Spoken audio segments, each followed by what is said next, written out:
All right, let's get going on today's class. So today we are going to begin our look at visual imagery.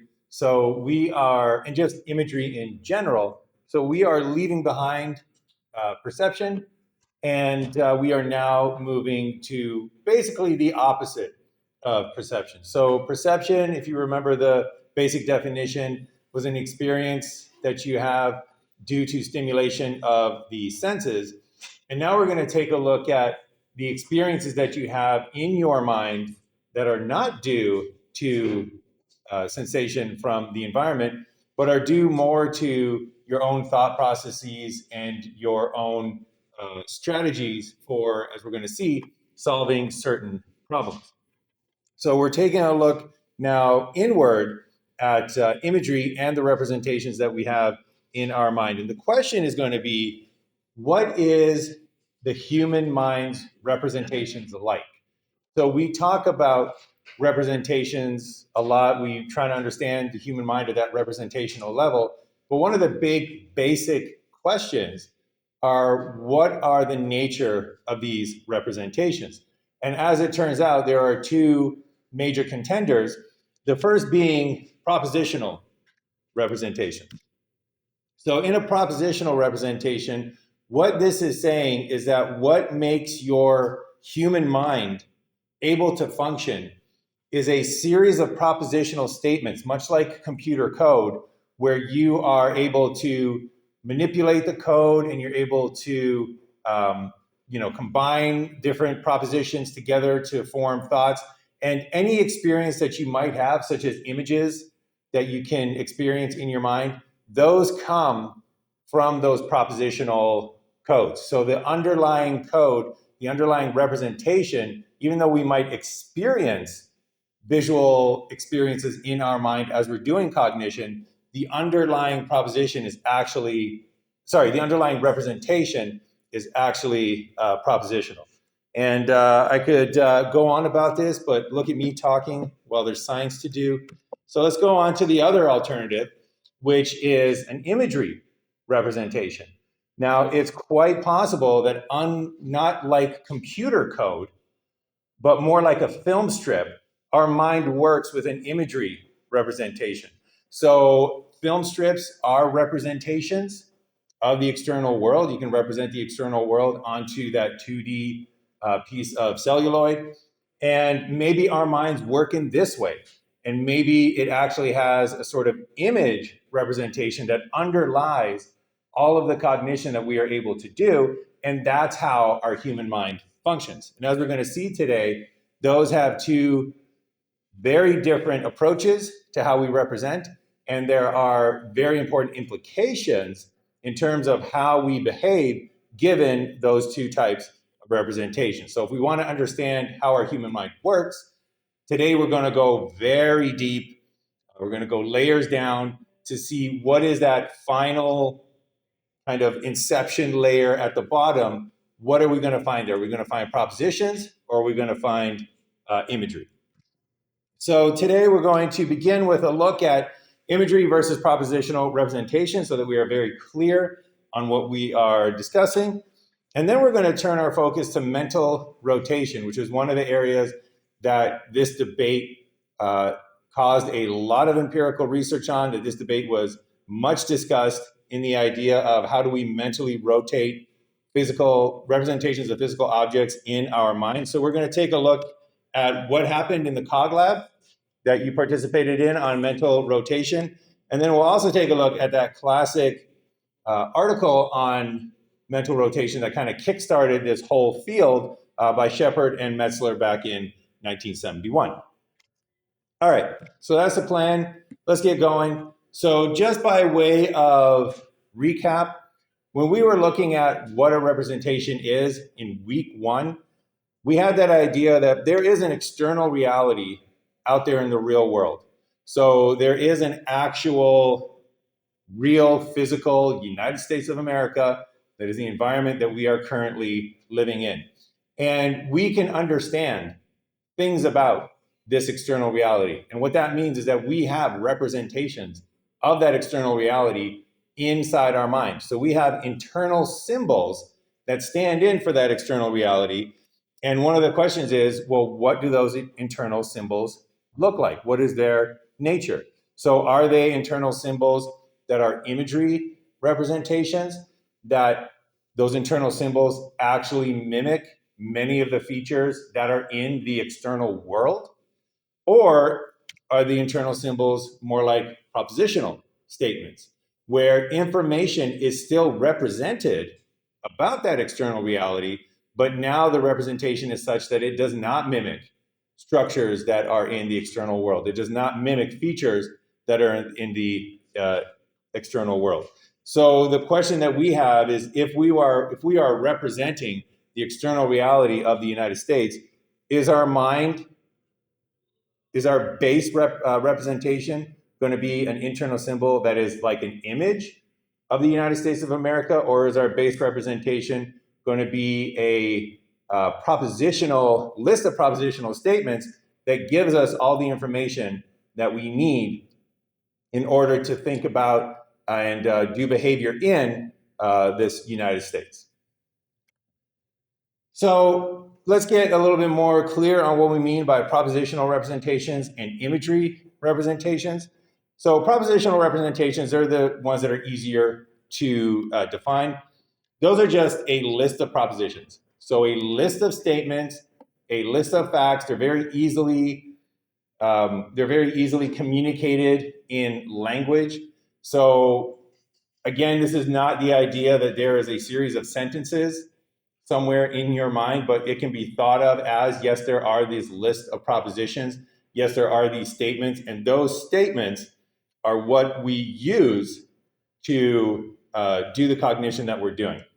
And importantly, the difference between propositional and imagery representations is that propositional representations, they do not preserve the structure of the thing that they are representing in their representation. So there is nothing like the thing that they are representing in the representation that is created. So a nice example of this would be a propositional representation of the Mona Lisa.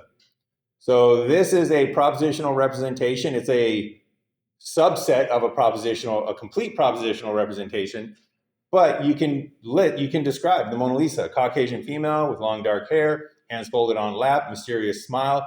We could have propositions about what she's wearing, propositions about how she's sitting, propositions about the lighting, what's in the background, what are her features, all of these things. What is, details about her hair. We could have a list of propositions, but nowhere in this representation of propositions does anything look like the painting of the Mona Lisa, right? So none of these propositions are light and dark, for example.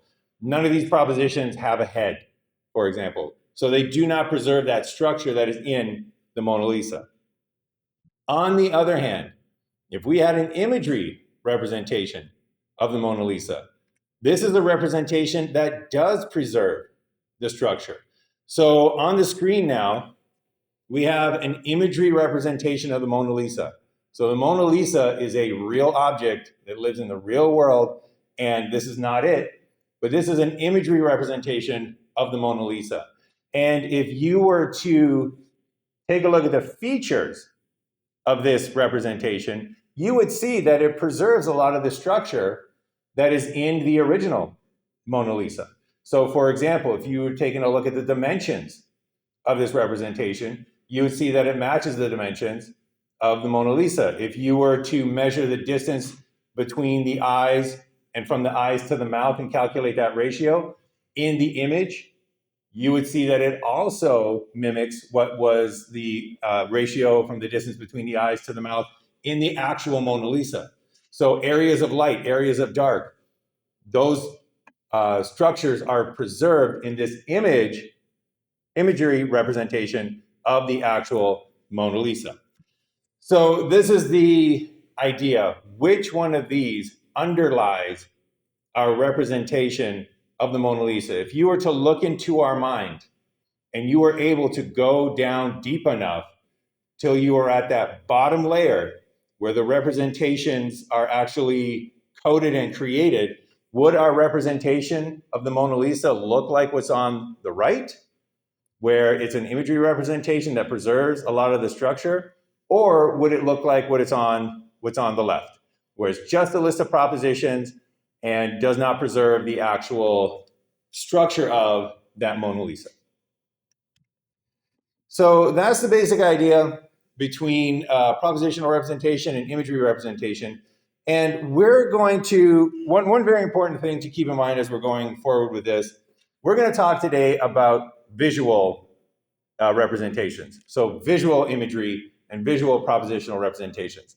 Once again, we're going to do this just because in cognition, the vast majority of research has been done on imagery versus propositional representations in the visual experience.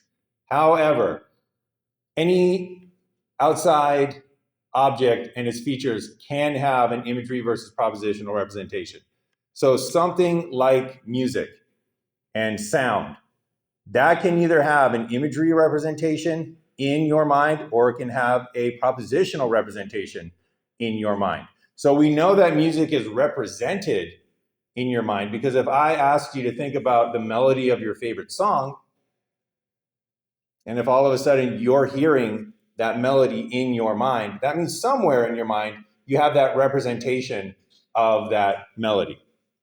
So let's take a look at imagery versus propositional representations for sound. And for this, we're actually going to go out of the mind for a second so that we can see a very clear difference between how sound can be represented as propositions versus how sound can be represented in an imagery representation. So this is going out of the mind into the physical world. How might this sound here that should be coming out of the screen right now, well, it actually shouldn't be. I did mute it. But in the real world, there would be music, there would be sound. How would that music be represented? Well, one way to represent it is with with propositional representations. So you could represent this song that was being sung by just saying, hey, there's a 500 hertz tone at 20 decibels for 200 milliseconds. And then that's followed by a 300 hertz tone at 15 decibels for 100 milliseconds. And then that's followed by a 200 hertz tone at 10 decibels for 200 milliseconds. And you can map out the entire song with just a list of propositions of what is the frequency, what is the loudness, and how long does that occur for. And you could represent the entire song as this propositional representation. On the other hand, you could represent this entire song in an imagery representation. So for example, instead of having a 500 hertz tone at 20 decibels for 200 milliseconds, what you can do is you can say, well, okay, I'm going to represent hertz by the distance between the peaks of wavelengths. And I'm going to represent decibels as the distance from the horizontal line, and I'm going to represent milliseconds as time going across the x-axis. And if you do that, you basically have this imagery representation, which is actually a waveform representing what sound would look like if we could visualize what sound is. So sound is literally just the compression and decompression of air around our ears that our ears pick up.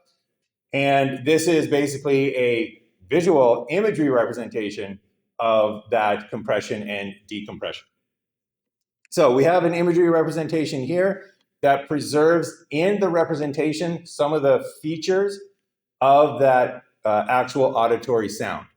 Now notice it didn't preserve all the features, because this doesn't sound like anything, right? But it preserves some of the features in terms of the size and the distance between the peaks. That preserves the features of decibels and frequency. All right, so what do we have in terms of how this is represented in the real world? Because I mentioned that this was a representation that we're going to go into the external world to see how other things represent music in the real world. Well, physical symbol systems that use propositional representations to represent music are things like any streaming service. So any music streaming service, if you listen to music off of your laptop, your pad, your cell phone, you are listening to an auditory experience, an auditory stimulus that was created from a propositional representation. It was created from a list of ones and zeros that indicated how long, at what frequency, and at what decibels should the next part of music be done. So computers, any sort of streaming music that is going over the internet, that is all done. That is all based on propositional representations. What about imagery representations? How can music be represented in an imagery format?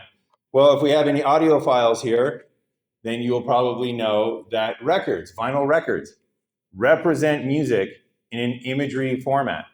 So if you were to actually take a look at the grooves in a record and magnify those, this is what they look like. So these grooves look like the sound waves that the sound actually produces. So these grooves preserve that structure. So the higher the pitch, the closer the peaks and valleys of those grooves are going to be. The louder the pitch, the wider those grooves are going to be. It actually preserves that waveform structure in the representation of the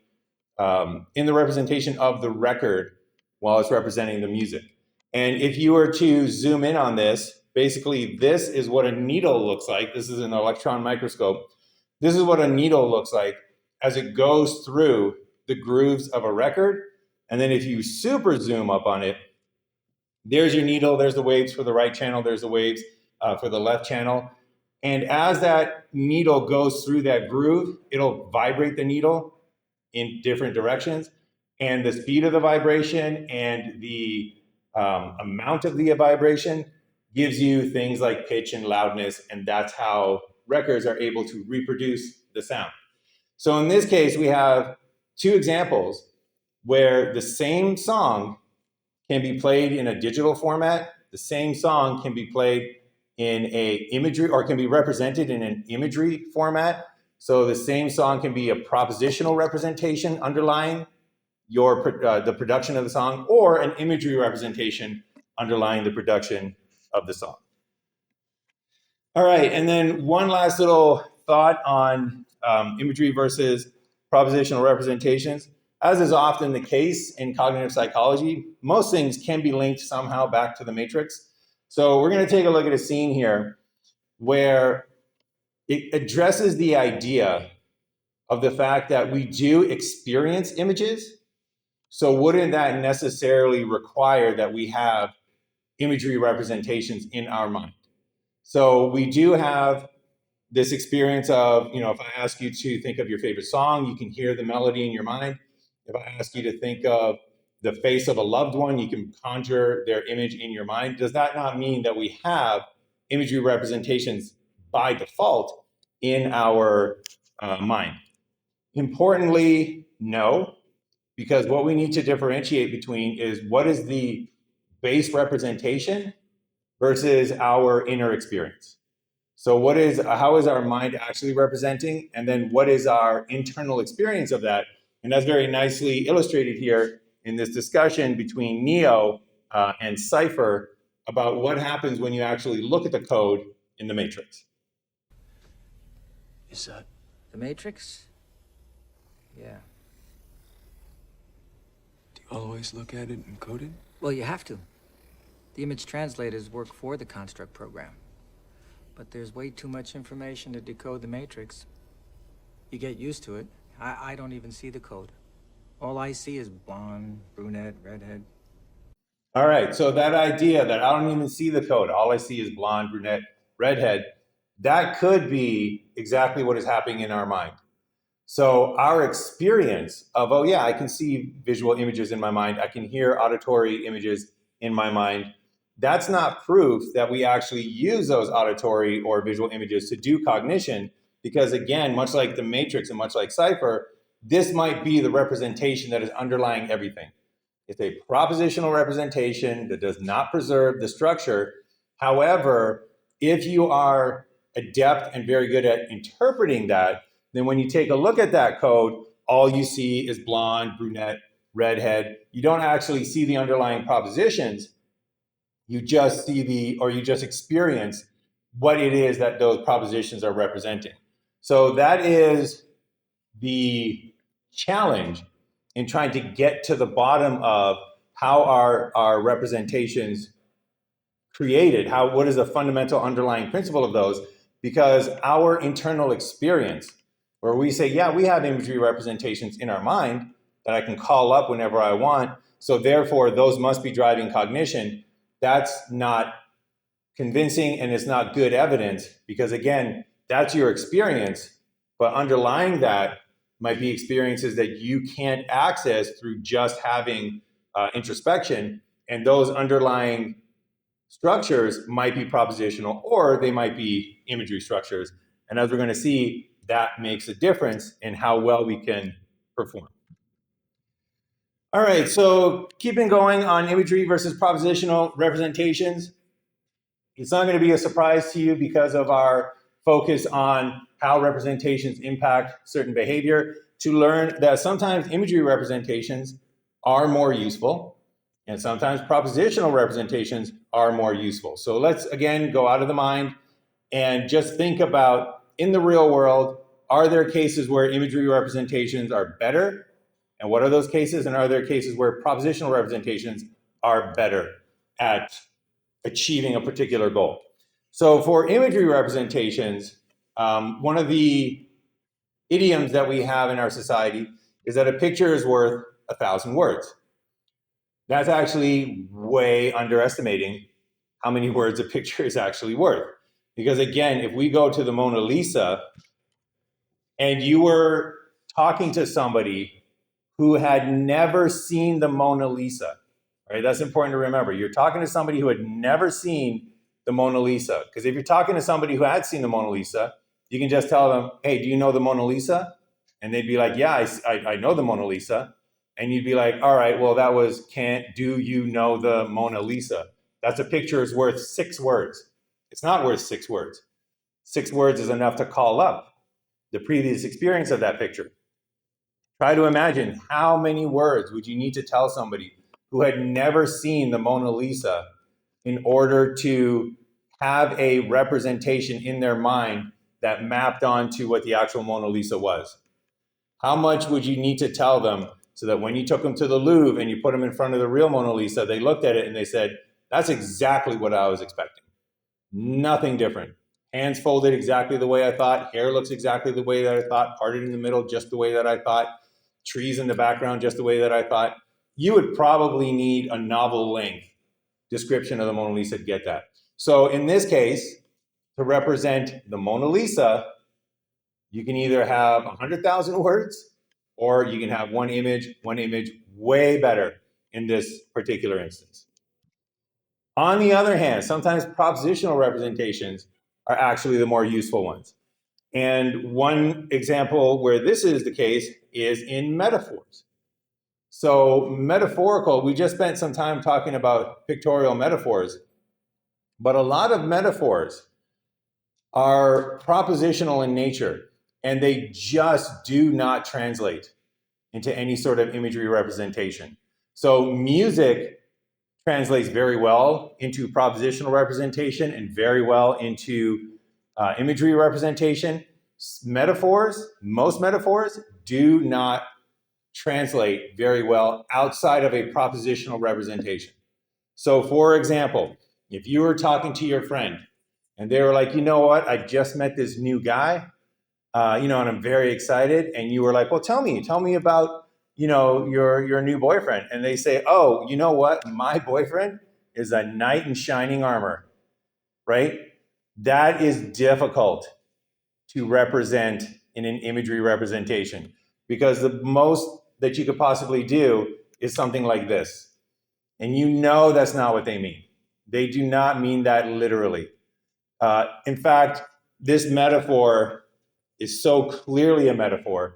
And there is this, if you're interested in metaphors, one of the things that you will learn early on is just how much of our language is metaphorical. So how much of our language is metaphorical? If you actually break it down, there are hidden metaphors in everything that we say, in terms of things that we don't even realize are metaphors because we process them so quickly. So just that sentence where I said, if you break it down, you can't break down an idea, right? You can't, that's a metaphor saying, hey, you know how you break down things in the real world and make them into smaller pieces so that you can more easily deal with them? Well, we're going to do the same thing, but with an idea. Those are hidden metaphors. It's really eye-opening once you realize that. But again, something like my boyfriend is a knight in shining armor, we know what that means. And it is very difficult to communicate that in a visual sense. It's a much better communication, much more readily understandable as a propositional representation. So this is not what we mean. That's not what that person would mean. What they actually mean is something more akin to this. So this is Goofus and Gallant, and this was a comic strip that appeared in the monthly publication Highlights for Children. And this was basically their way of showing, hey, what is bad behavior? And that's what Goofus did, versus what is good behavior? And that is what Gallant did. And what somebody means when they say, hey, my boyfriend is a knight in shining armor, what they mean is that he's more like Gallant and less like Goofus. So Goofus, if he was playing with a wagon and broke it, would say, it doesn't matter. It's not my wagon. Whereas Gallant would say, we must be careful. This is not my wagon. And then we have another example here where they have a maid helping with the housework, and it goes, Goofus is rude to the woman who helps. But Gallant says, it's nice you help keep the house tight, right? So again, think about who you would rather date. If you were in a relationship, you would probably want to have Gallant instead of Goofus. Gallant is that idea that we're trying to communicate with, my boyfriend is a knight in shining armor. Now, while I was researching this lecture, I came across, and I was looking for examples of Goofus and Gallant. I came across one that I wanted to include because it touches on certain ideas and topics that are very important, not just to me, but I think to society as a whole. And it has to do with the idea of, in our society, the patriarchal structure, and in our society, the idea of toxic masculinity. And I have seen very many strategies for fighting the patriarchy, for alleviating some of the ills that have been created in our society. And one thing that I continually think about, and just from personal experience, this is very true, the approaches are usually wrong. So does our society need to be changed for the better? Yes. Are there unfair advantages that are given to certain groups and not other groups? Absolutely. But the strategy of attacking the groups that are in that have that preferential privileged conditions, attacking them is the wrong strategy.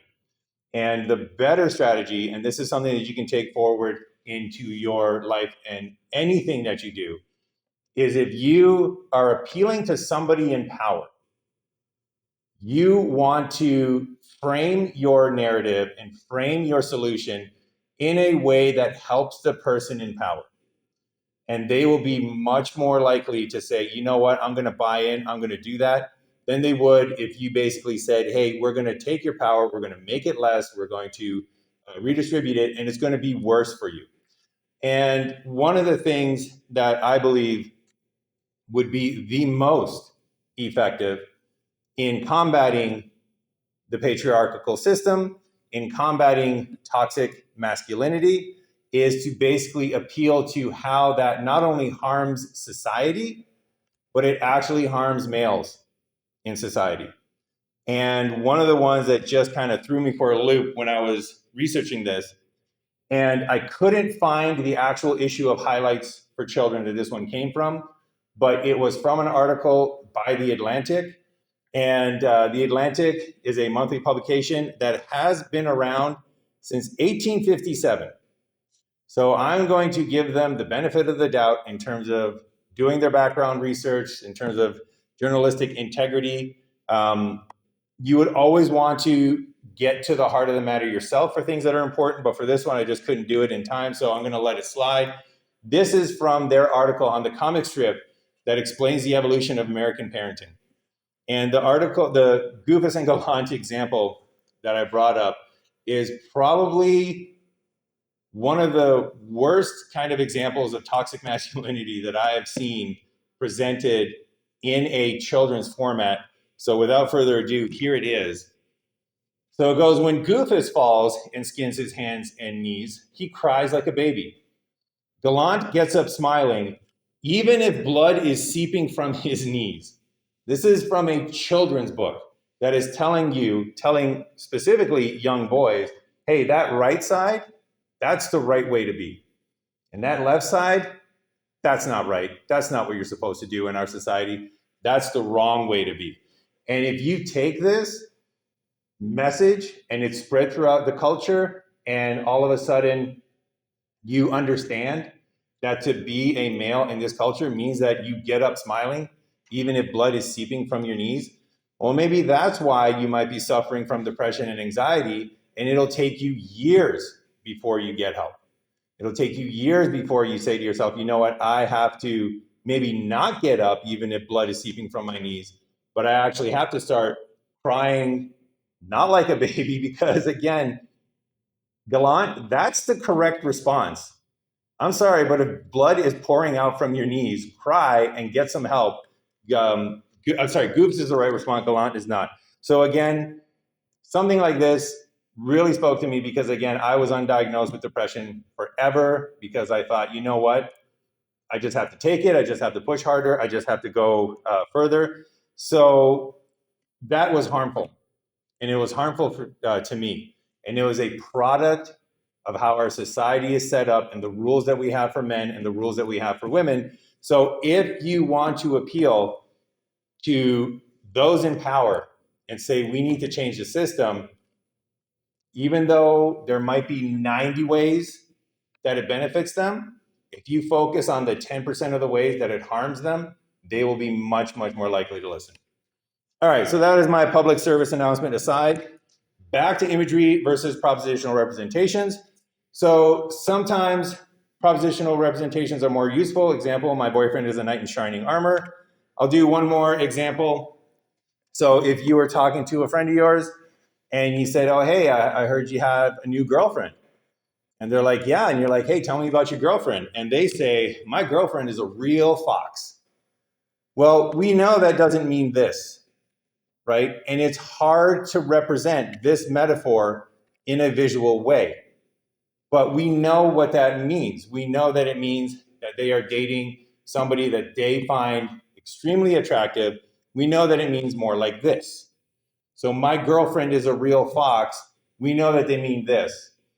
And I'm just going to coin a term right now. If you know who this woman is, then you know that this is a metaphor, which is a situation where you have a metaphorical truth and you also have a literal truth.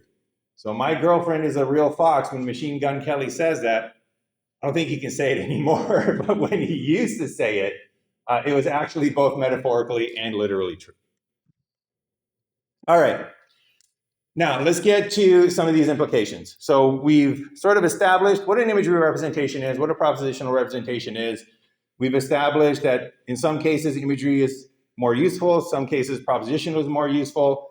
So now let's set up an argument for what it is that we are trying to get at and what are some of the implications of using it one way or representing, having our representations be propositional versus imagery. All right, so the first premise that we're going to go with is that we experience visual imagery. So the first idea is that we have the experience, the internal experience in our mind of having visual imagery. Now, this I'm just going to really quickly say is not going to be true for everybody. So there are people with aphantasia, which is the inability to visualize. So those people, if I ask them, in this case, to imagine an apple in their mind, there is a variety of different abilities to imagine that apple. So some people can really bring up a very vivid visual image of an apple. Some people not so vivid. Some people might not have color. And then some people, number 5 there, just can't do it at all. So when I was saying, hey, think of your favorite song, if you can't do that, if you can't experience the internal melody of that song, then you might have aphantasia to a certain degree. So this is not typical. Most people, I would say, would either be number 1 or 2. So we're going to go ahead with the idea that we do experience visual imagery, but importantly, as we're going to see later, just because you don't have the experience of visual imagery does not mean that your base representations are not visual, they're not imagery. So just because we don't have the experience of visual imagery does not mean that our base representations are not imagery representations, the same way that having the experience of visual imagery does not mean that our base representations are propositional. All right, so we experience visual imagery, but do we actually use it for cognition? That is the big question. So do we actually use the visual imagery that we experience for cognition, or is this just some extra experience that comes along for the ride? Is this just some extra experience that is doing no cognitive work whatsoever? And the word for that, and you can use this at your next dinner party if you want to sound impressive, epiphenomenal. So is it a phenomena? So an experience, but it's epi, it's not useful, it's extra, it's added to, it doesn't actually do any work. So this is, you'll see this very often when, people who paint a racing stripe on their car feel that it goes faster. That racing stripe is epiphenomenal. It's not going to make the car actually go any faster. So is our visual imagery that we experience in our mind like that racing stripe, where you experience it, you can see it, but it's not actually doing anything for our cognition? Or on the other hand, are we actually using it? Are we actually manipulating these visual imagery symbols in order to do the cognition that we can do? So we have an argument here that we're going to follow. If visual imagery is an imagery representation, so if the visual imagery that we experience in our mind is underlined by an imagery representation, if somehow we are actually being able to see the representation that does the work, then it will preserve some structure. So by definition, if we are using an imagery representation to do cognition, that imagery representation in our mind will preserve some structure. Just like the representation of sound in a vinyl record preserves the structure of that sound in the representation of the vinyl record. So if visual imagery is an actual imagery representation, then that imagery representation will preserve some structure. And then if structure determines performance in the real world, if the structure of the real thing determines performance in the real world, then we should see similar performances in the imagery representation if we're using it. So again, if the structure of the thing in the real world determines the performance or how that thing performs in the real world, then if our imagery is like that thing in the real world, if our representation is like that thing in the real world, if it preserves some of the features of that thing in the real world, then those similar performance determinants should be seen when we use imagery representations. So for example, what are we talking about? Structure that determines performance in the real world. So for audio imagery, structure determines performance in the real world. So the structure of a vinyl record does determine how it performs in the real world compared to a propositional representation like digital music. So digital music actually has a better signal to noise ratio. Digital music actually has better stereo channel separation. Digital music actually has a better dynamic range. It has better frequency response. But one that is important, where we can actually tell that there is a categorical difference, right? So all of these things so far is that, well, digital music is better than imagery represented music, but that's a difference of degree. But what about a difference of kind? What about something that puts it in a separate category? Well, one thing that is one performance in the real world that is determined by the structure of vinyl records is that digital music has no variation in playback speed, unlike vinyl records that can have inconsistencies.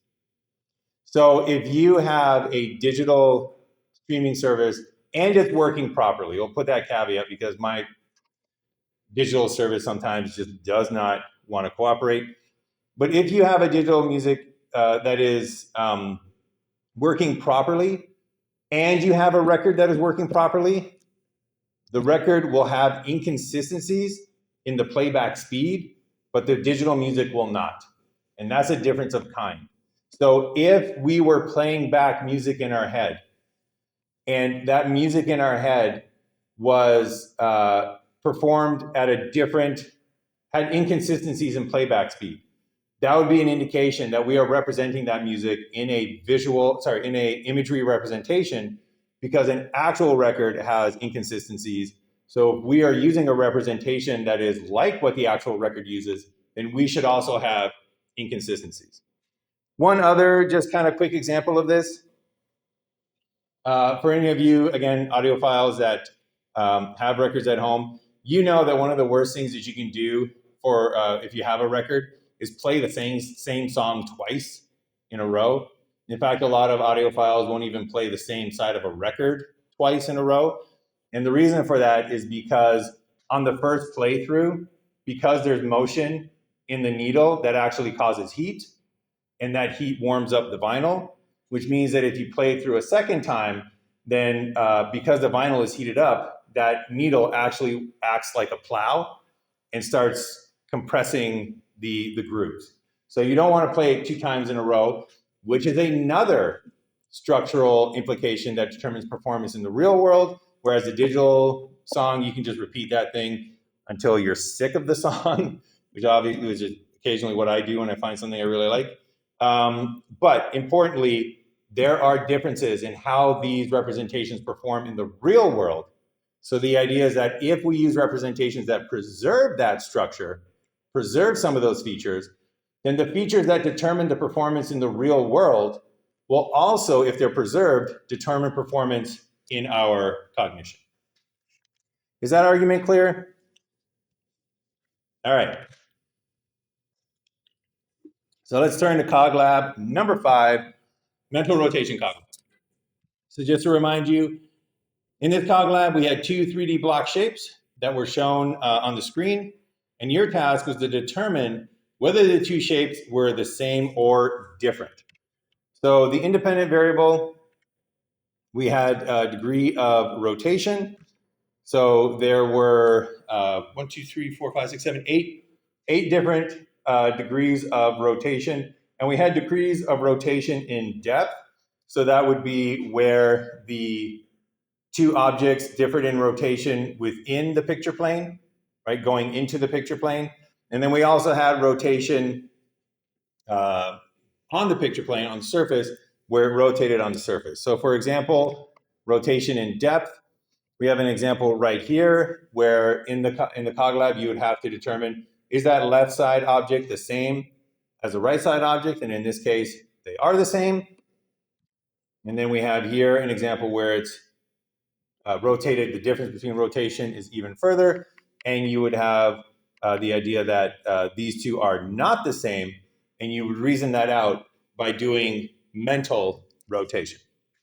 So before we get to what we did and what the results were, we're going to take a look at where this all came from, which was a study by Shepard and Metzler back in 1971.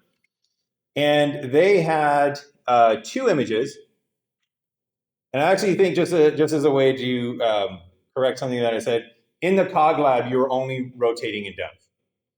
In the Metzler study, they rotated in depth and they rotated on the surface. I got those two confused. All right, so they had two images. So they would show a subject 2 image, and they wanted to know how long does it take to determine if they are the same object. And specifically, how long does this take as a function of how rotated these objects are. So if you have A and B there, how long does it take you to determine if they're the same object? And this would be an example where you are rotating on the surface of the picture plane.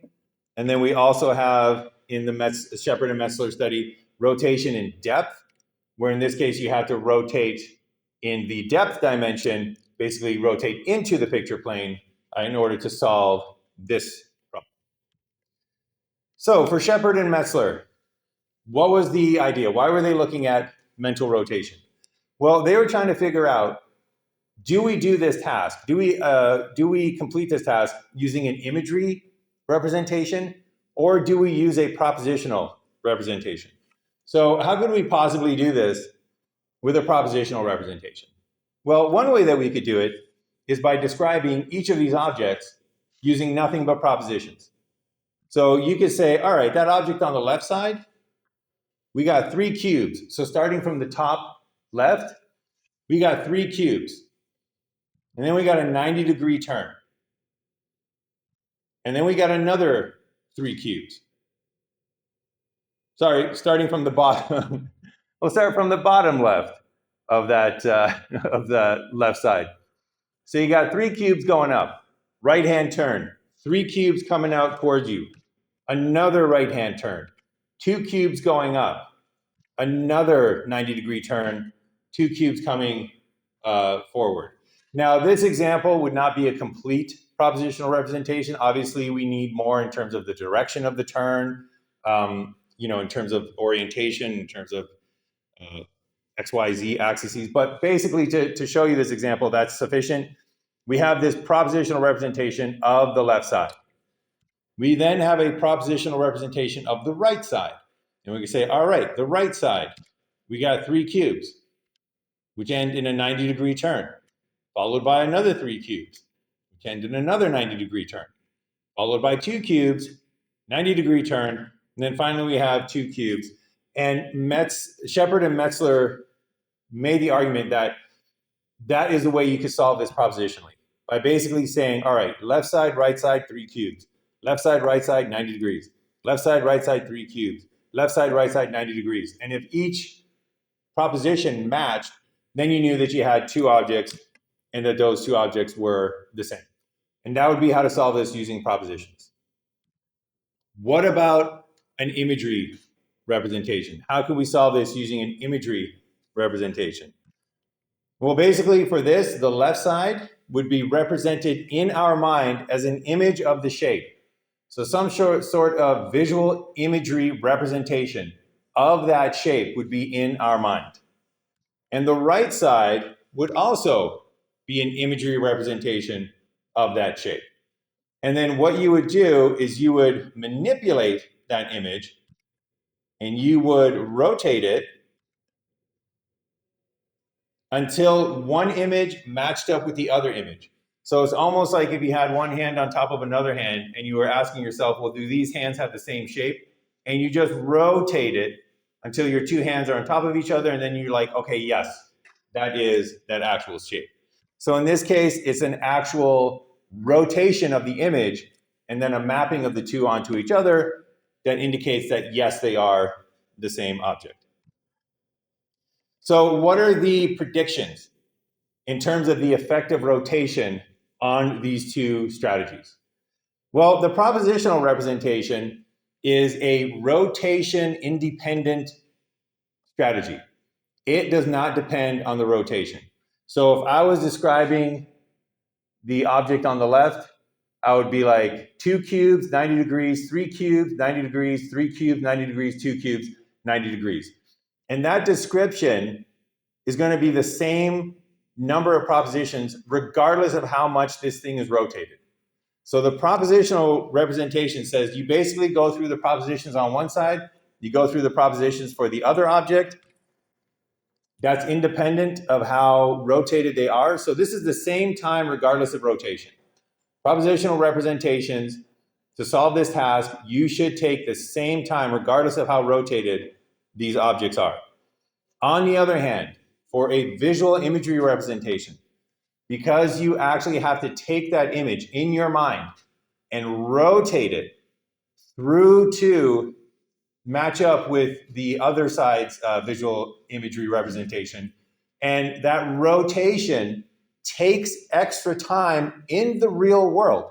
It takes you longer to rotate the farther you have to rotate in the real world. Well, if that structure is preserved, then it should take us longer to rotate our visual imagery representations in our mind. So we should see increased time to solve this problem as the rotational difference between the two objects increases. So those are the two predictions. This was a situation that we had. So again, degree of rotation and depth. If we're using propositional representations to solve this problem, the 0 degree, 20 degree, 40 degree, 120 degree rotational differences should take exactly the same time. On the other hand, if we're using imagery representations, the farther away, the bigger the difference between the rotation of these two objects, the longer it's going to take us to determine if they are the same. All right, so what actually happened? So what were the results for the same shaped trials? The trials where these two objects were actually the same. So here on this graph, on that bottom there, we have the rotation in degrees. So how much rotational difference was there between the two objects? And then on the y-axis, we have reaction time. So we're starting in milliseconds. So we're starting at 1.6 seconds, going all the way up to 2.8 seconds. So the higher the line, the longer it took you to solve that problem. And what we find is that as rotation increases, so too does reaction time. The amount of time that it took you to solve this problem increased as a rotational difference between the two objects increased as well. And this is what we found in our COG lab. And very, very gratifyingly, this is basically what they also found in Shepard and Metzler's study back in 1971. So this is their graph of the angle of rotation and the mean reaction time for depths in pairs. And one of the interesting things that struck me was that we are way quicker than Shepard and Metzler were in their reaction times. So if you take a look at 120 degrees for us, we had about 2.5 seconds in terms of making that decision. If you take a look at Shepard and Metzler, they had over 3 seconds to make that decision, before they were able to make that decision. And it is my guess that in the 50 years since Shepard and Metzler's study, it's not like our minds have evolved. This is probably something that has to do with the way that these were recorded, rather than using a digital computer, maybe using a stopwatch, and you just had that kind of difference in that ability. All right, so same shape trials, we have that pattern of increased reaction time, increased time that it takes to solve this problem as a function of rotation. That provides evidence for the imagery representation. What about the results for different shape trials? So for the different shape trials, again, we have rotation in degrees, we have reaction time in milliseconds. Let's put up the same shaped trials first. So there we have that with the increased processing time as rotation increased. For the different shaped trials, this one is also very interesting because in this case, we had a nearly flat line. So we had the same processing time as rotation increased. And this is not something that Shepard and Metzler actually reported. So when you take a look at their data, they only have the data at least graphed for the same trials and not any for the different trials. So in this case, we have we have the reaction times being the same across the different levels of amounts of rotation. And this is one of the interesting things because the trials where they were different is actually consistent with both propositional and imagery representations. And the reason is because if you are trying to determine if two images are the same, you're going to rotate them. If you're using an imagery representation, you're going to rotate them until they match up. And if they don't match up, well, you're going to rotate until you're out of rotations, and then you're going to give up, right? So you're going to go, okay, I'm going to start at 0. I'll rotate all the way through 360. If none of those match up, I'm going to say no. And that would be a flat curve across all the rotations because it just takes you the same amount of time to spin through the entire range of rotation. Same thing with propositional representations. You would go all the way down the list, checking to see if things were different. And basically, as soon as you found what was different, you would say, yep, that's different. But that would be independent of the amount of rotation. So again, we would see a flat line going across.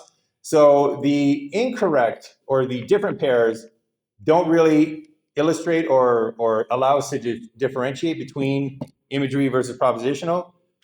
But that line of the same images where it increases as rotation increases, that is exactly what we would expect if we were using imagery representations.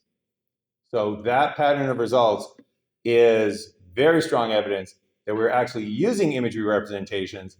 So not only do we experience them in our mind, but the underlying representations that are being used are actually imagery representations that preserve that structure. And in this case, preserve the structure of it takes longer to spin these rotations in your mind because it takes longer to spin these rotations, these objects in the real world.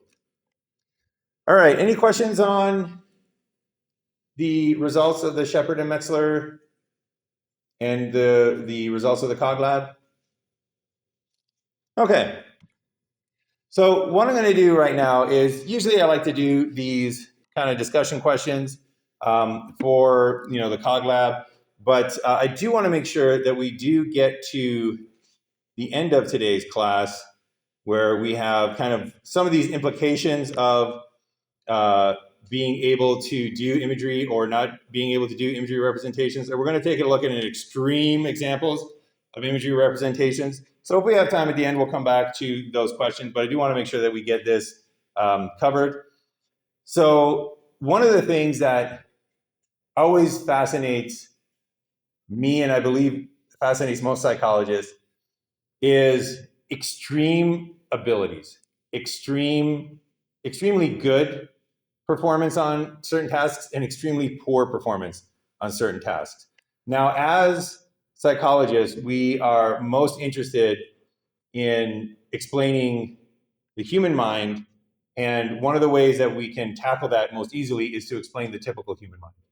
If for no other reason than for every extreme human mind, for every single extreme human mind, you can get 100 typical human minds to run your studies on. So it's much more readily accessible to use typically performing human minds. However, it does not mean that these extremes do not exist, and that does not mean that they do not pose very strong challenges for some of the things that we think our minds are doing. So two extremes of imagery representations on the bad and the good side. So the bad side we actually already saw, and this one is actually typical of how the typical mind works, and that was change blindness. So when we were taking a look at change blindness, we saw just how bad we were at detecting change. We saw that when when those two teams were playing basketball, many of us did not see that moonwalking bear. When that inspector was investigating the murder of Mr. Smythe, we didn't notice many of the 21 changes that occurred in that room. So if we are using imagery representations, then they are, to use another metaphor, very low resolution, right? They are very low resolution. At the very least, the high resolution aspects of these imagery representations are reserved for only certain parts of it, maybe where our attention is, and the other imagery representations are just very, very low resolution, to the point where if things change, we don't really notice them. But what about the good, or probably the amazingly great? Well, one thing that is hard to explain, given propositional representations, would be things like photographic memory. And we're going to take a look at an example now of an individual called Stephen Wiltshire, and his nickname is the human camera. And we're going to see how he can draw images that very strongly suggest that he has a very detailed underlying imagery representation of the world that he's experiencing, because his drawings preserve details that a photograph would.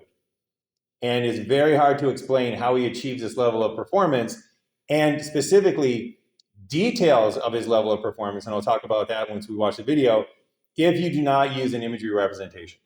So without further ado, let's take a look at Stephen Wiltshire, and I believe this is him drawing the skyline of New York.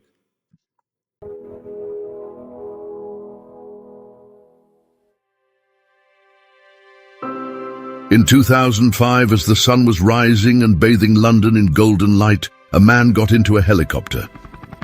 The sound of the blades marked the beginning of an extraordinary journey. As the helicopter took off, Stephen Wiltshire saw London unfold below him. The Thames curved through the city, surrounded by a rich mix of buildings, each with its own story and style. While most would see a beautiful blur, Stephen perceived every detail with perfect clarity. His eyes moved quickly from landmark to landmark, like the Shard, St. Paul's Cathedral and the Tower of London, each one captured in his mind as a detailed, three-dimensional map, with every window, ledge and curve vividly remembered. After what seemed like no time at all, the helicopter began to land. As it touched down, Wiltshire had taken in everything, and now it was time to show what he had captured. Back in the studio, Wiltshire approached a massive blank canvas. He starts by outlining the major landmarks and structures, often uses pencils or fine liners to create the initial sketch, ensuring that the proportions and perspectives are accurate. Wiltshire's real talent shines as he begins to add details to his drawings.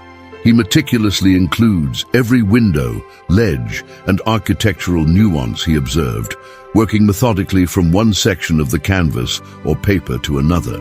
He works rapidly with headphones in, his pencil skimming the surface of the canvas and using the finger of his other hand for perspective.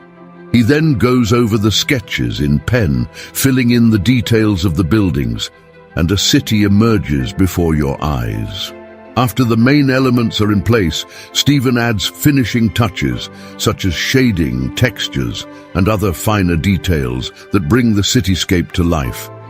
This phase involves a lot of careful work to ensure the drawing looks as realistic as possible. With a single fluid motion, lines appeared, intersecting and forming shapes that gradually evolved into the recognizable skyline of London. It was as if the buildings were rising out of the paper, each one meticulously placed, each detail flawlessly rendered. Wiltshire is known for his intense focus. He can spend hours working on a single drawing without losing concentration. This allows him to maintain the high level of detail and accuracy. Hours turned into days as Wiltshire worked tirelessly, his hand never faltering, his mind always several steps ahead. Without using notes, sketches, or photographs, his drawing even details the exact number of floors on each skyscraper. Slowly but surely, a panorama of a mega city emerged, stretching across the canvas with breathtaking precision. Every structure was perfectly scaled and positioned, a testament to his extraordinary gift. Set the challenge by Channel 5 for its documentary Extraordinary People, Wiltshire expressed his delight with the final result. Eventually, Wiltshire captured a 7-square-mile panorama of London on a 13-foot curved canvas in 5 days. All right, so that's Stephen Wiltshire. Amazing ability, amazing memory. Kind of need to stack more amazings on top of that to really capture just how preposterous this ability is. But it's very interesting in terms of what he can do and how he does it. So one thing that the narrator kept mentioning is that, well, Stephen Wiltshire even got the number of windows correct. And he even got the number of floors correct. And when you start to unpack that, and you're asking yourself, does Stephen Wiltshire use a propositional representation or does he use an imagery representation to do this ability?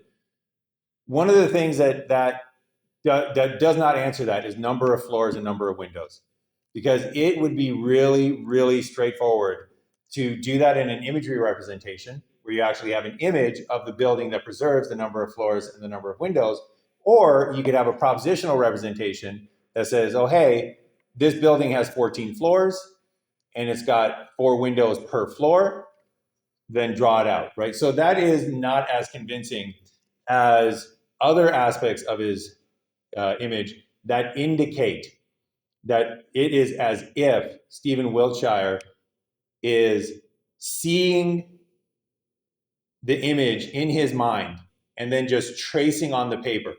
It's almost as if he can visualize. So if you were to visualize, let's say that I said, think of your favorite person in the world and now visualize them standing in front of you in this room.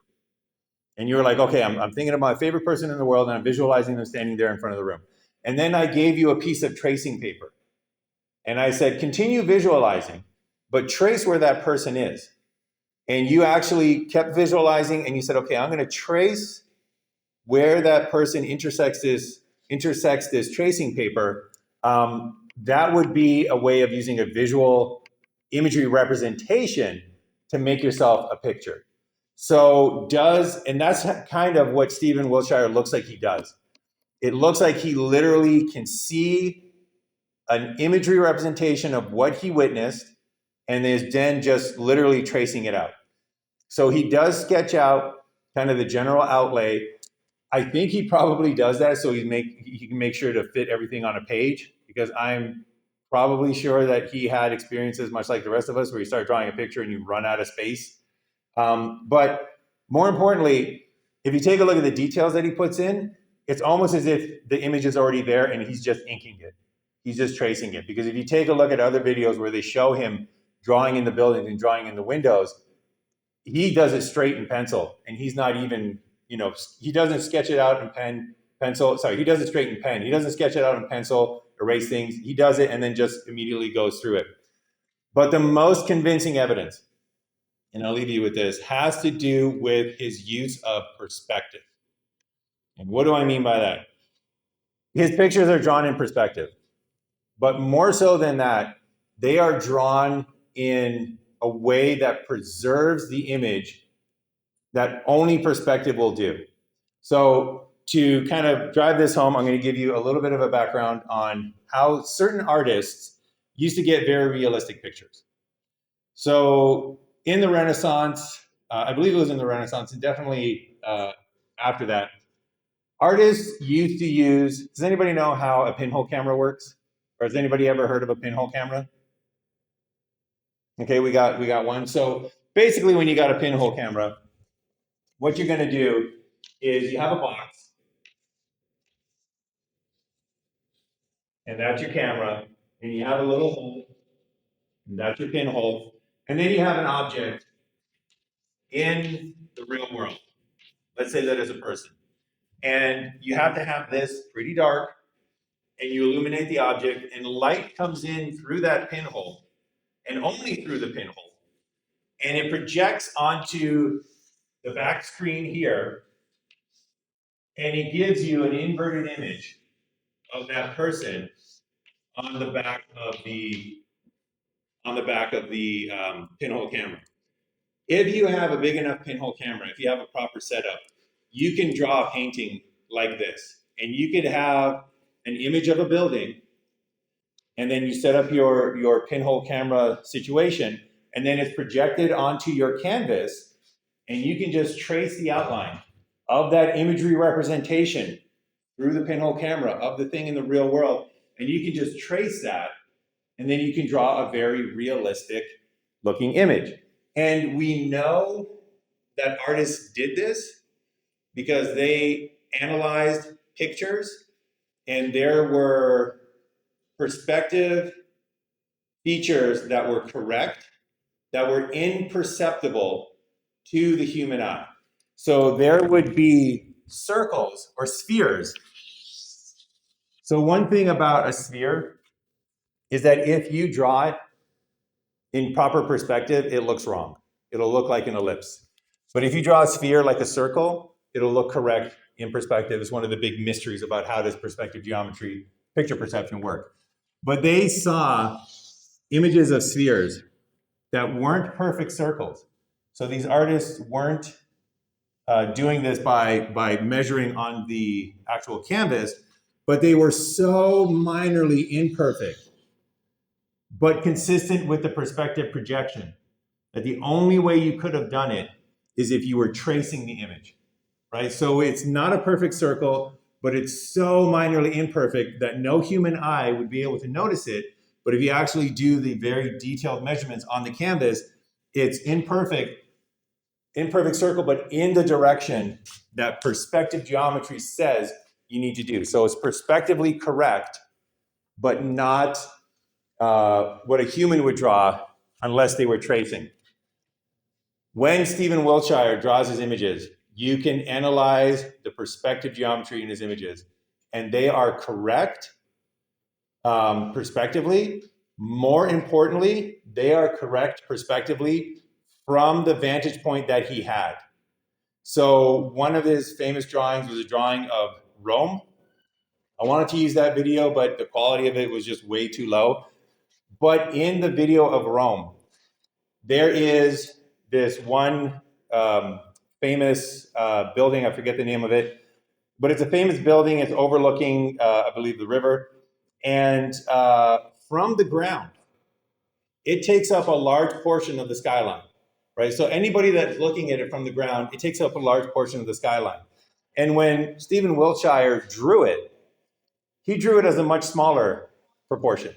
He drew it at a smaller, the image size was smaller. And the people that had asked him to draw this, they looked at it and they said, well, hey, wait a second.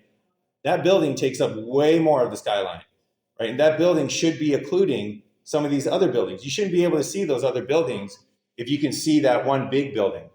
And what they found out after they did the analysis was that Stephen Wiltshire was correct and they were wrong, because the proportions that he drew that building in were correct and absolutely correct from the helicopter that he viewed it from.